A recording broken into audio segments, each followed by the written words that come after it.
Okay, what can we know about him? Well, of the scholars that study him, and keep in mind, there is an entire area of historical studies called historical Jesus studies. So we have scholars who've been studying this on all sides. These aren't all Christians by any means. Actually, the most influential ones wouldn't align themselves with Orthodox Christianity. You have people like Paula Fredrickson, Marcus Borg, Bart Ehrman. You have people along these lines who would say, like John Dominic Crossan, who would say that of Jesus we can know for a fact that he died on the cross. Okay, so an argument from authority then. You know, a lot of people misunderstand what the argument from authority is. If your only reason for accepting some conclusion is because an authority says that it's true, then that is an argument from authority. Generally, the authority should have good reasons for coming to the conclusions that they do, but in this particular case, they don't. And I'm not just talking about the historical Jesus, mind you, I'm also talking about the resurrection question. The majority opinion on scholars working in this particular field would agree that Jesus resurrected from the dead as well as existed. But when we take a look at the actual evidence that these conclusions are based on, we'll find that it's built on very shaky ground. As I said before, they have skeptics that play their game, and so they're tolerated by the New Testament scholarly community. But just because a bunch of people, whether they be experts or not, agree about some conclusion, that doesn't mean that they are correct. It's the evidence that should point us in the direction of their conclusion, not their opinions. Now keep in mind, that's one of our 3 points that we're proving for Christianity, or attempting to show to determine its reliability. Did Jesus die on the cross? The scholars who study his life, regardless of whether they're atheist, Buddhist, agnostic, Hindu, Christian, it doesn't matter. They all conclude that Jesus died on the cross. Now, if I left it there, it would be an appeal to authority, and we're trying to be academically rigorous tonight, so I'm not going to do that. Oh, good! So there's going to be some kind of evidence for this. Can't wait for that. Also, I'd love for him to name a Buddhist or Hindu New Testament scholar. The majority of New Testament scholars are going to be Christian in one denomination or another. Like I said before, they do have their token skeptics, and they do have some people that are not Christian that are New Testament scholars, but still, regardless of all that though, I can't wait for this evidence. I'm going to give you some of their reasons why they believe Jesus died on the cross, but we're going to keep it brief because scholars are unanimous on this issue. By the way, it's not just them. Even Muslim scholars will argue that Jesus did die on the cross. How many of you heard of Reza Aslan's book recently, Zealots, that came out this year? A few of you? Reza Aslan's a scholar who has studied the historical Jesus. And as a Muslim, he says, yes, Islam denies Jesus' death on the cross, and I am a Muslim, but I confirm that Jesus' death on the cross is historically certain.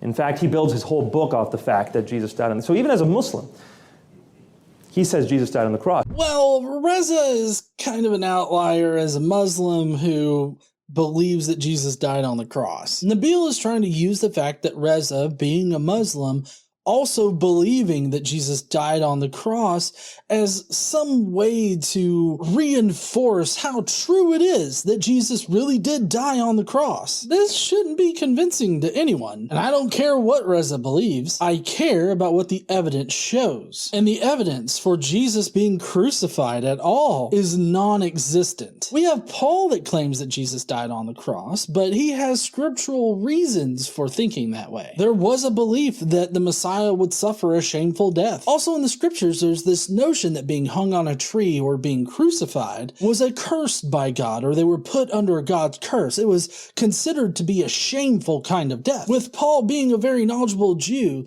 the notion that Paul could have put these puzzle pieces together is highly plausible. Add to that fact, Paul directly says that he only got his information about Jesus, including his death on the cross, from Revelation and Scripture. So the most parsimonious explanation here is that early Jewish Christians would have derived this notion that the Messiah died on a cross from pre-existing Jewish theology. So Paul doesn't help us, and he is the only independent information that we actually have. So Paul doesn't help us, and he's the only source of independent information that we have. So to summarize the evidence that we have for the crucifixion of Jesus is Paul claiming that he died on the cross, then other people repeating Paul's claim, or rather early Jewish Christian claims, and that's it. There's no other evidence that indicates that Jesus died on the cross. All other references to it come far after the early Jewish Christians would have influenced Paul,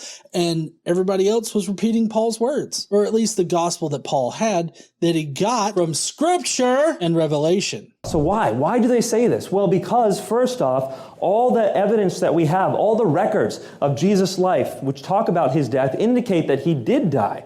If they say anything, it says that he did die on the cross under Pontius Pilate, which is why Paula Fredrickson says, if there's anything we can know about Jesus, anything at all, it's this, that he died on the cross under Pontius Pilate. Well, Paul doesn't talk about who crucified Jesus. All he really gives us is this ambiguous phrase, rulers of this age, which a lot of historicists like to say that's just Paul's way of referencing the Romans. But if that were the case, why wouldn't Paul just say the Romans did it? Another thing to factor in is Paul's theology. Paul considered Satan to be the ruler of this age or of this world. He even uses the same Greek words to describe both the people that killed Jesus as well as Satan. Paul considered Satan to be the ruler of this world or of this age. He even uses the same Greek words to describe both whoever killed Jesus and Satan. So in light of Paul's theology, I feel like the most parsimonious conclusion that we can come to is that Paul believed that Satan and his demons crucified Jesus. And Paul certainly never mentions the name Pilate at all, especially not connected with Jesus' death. I'm really only focusing on Paul at this point because we've already shown that he's the only piece of independent information we have about Jesus. Considering that, it seems like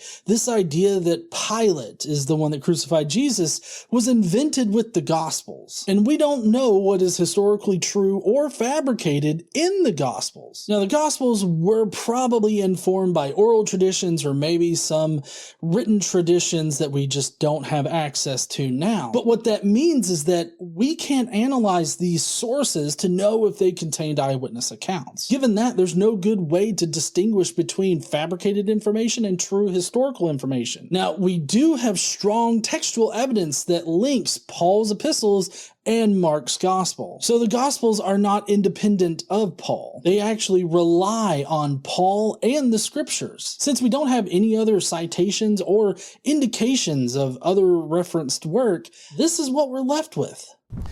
If you go away from Christian records, you go to Jewish records like Josephus, we can also see in the first century that non-Christians are saying Jesus died on the cross. We go to Gentile scholars, they are also agreeing that Jesus died on the cross. And in fact, we also have some of them saying that these people believe he is risen from the dead.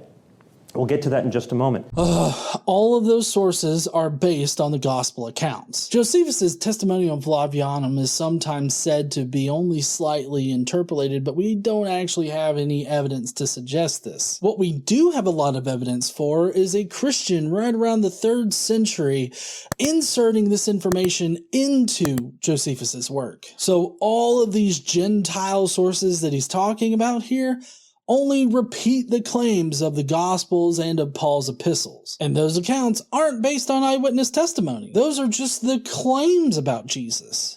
So we have excellent reason to believe Jesus died on the cross because all the records point to that. Plus, if you study the historical process of crucifixion, nobody ever in the entire history of the Roman process of crucifixion, no one ever survived a full Roman crucifixion. So we have excellent reason to believe Jesus died on the cross. Yes, if Jesus was crucified, then he probably died on the cross. We just don't have any evidence that establishes this event, other than tradition based on the hallucinations and scriptural interpretations of Paul. This is not how the historical method works.